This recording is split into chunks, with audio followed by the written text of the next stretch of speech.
Est-ce que vous connaissez l'origine de la guerre de sécession aux États-Unis? Pourquoi le Nord et le Sud se sont entretués? Au cœur de tout ça, on sait qu'il y avait l'abolition de l'esclavage. Mais en fait, l'abolition de l'esclavage avait déjà été résolue en un sens, puisque le Nord l'avait aboli depuis plus de 15 ans. Et le Sud non, et puis on avait trouvé des accords plus ou moins bricolés qui étaient allés jusqu'à dire que certains États du Nord devaient ramener les esclaves en fuite au Sud. En fait, la raison profonde de la guerre de sécession, c'est qu'après avoir aboli l'esclavage, le Nord est devenu beaucoup plus compétitif que le Sud. Économiquement, le Nord est devenu à la fois plus productif et plus compétitif d'une façon générale, à tel point que les exports du Sud étaient devenus complètement non compétitifs et que la guerre était inévitable. L'économie du Sud a été asphyxiée parce que le Nord avait aboli l'esclavage. Pourquoi ? Vous abolissez le travail gratuit à vie et ça vous rend plus compétitif. Ça paraît contre-intuitif. Ça paraît ridicule en plus de ça, absolument. Et dangereux, hein, l'abolition de l'esclavage. Vous dites ça à un planteur du Sud, bon, allez, soyons sérieux, ça fait 6 générations que je fais du coton, maintenant tu me laisses tranquille et tu me laisses travailler. Ensuite, Lincoln le fait, c'est dangereux, et il y a la guerre, etc.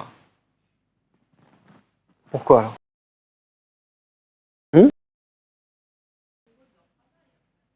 Alors, à l'époque industrielle, non. Hein. C'est ce qui fait que l'origine, on arrive aujourd'hui à l'aube du XXIe siècle avec une mentalité qui est que faire ce que l'on aime, c'est l'exception. Et c'est ce que l'on voit à la fois dans la législation et la façon dont on traite la pénibilité aujourd'hui, c'est-à-dire qu'on considère qu'elle est inévitable. Que le travail, c'est forcément pénible. Et ça vient de la révolution industrielle. Hein, où, il y a deux façons de faire du profit avec un être humain. Ou bien vous le pressez, ou bien vous le plantez. Si vous le pressez, vous avez un verre de jus d'orange. Si vous le plantez, vous avez un oranger. Choisissez votre marge. Sachant qu'à l'époque de la révolution industrielle, épanouir un être humain dans l'usine, c'était pas tellement l'ambiance. Donc non, c'était pas ça. C'est simplement une révolution qui s'est produite et qui était rendue inévitable par l'abolition de l'esclavage. La machine à vapeur. Comprenez, vous allez dire encore une fois à un planteur du Sud, toi, il te faut une machine à vapeur. Écoute, bonhomme, tu fais du coton, toi? Non. Alors, ta machine qui fume, tu la prends, tu la gardes, tu te la mets derrière l'oreille, et moi, je continue à faire du coton, parce que ça fait 6 générations que j'en fais, et je connais mon métier. Non, non, il ne te faut pas un esclave, il te faut une machine à vapeur. Va-t'en. La machine à vapeur, personne ne voulait l'adopter, c'est pas fait comme ça.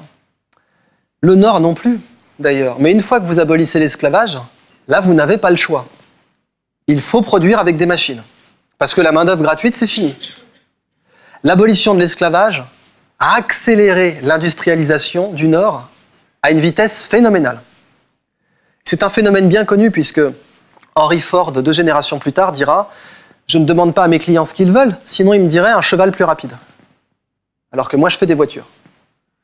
Donc, il faut que je leur mette la voiture sous les yeux, que je leur montre, parce que sinon, ils sont encore en mode cheval, eux, donc ils vont me dire « Je veux un cheval plus rapide. » Et la machine à vapeur, c'est exactement pareil. Vous demandiez à un planteur du Sud, qu'est-ce que tu veux? Un plus gros esclave, plus fort, qui dure plus longtemps. S'ils avaient pu faire des esclaves transgéniques, ils les auraient fait. Vous savez que c'est vrai en plus.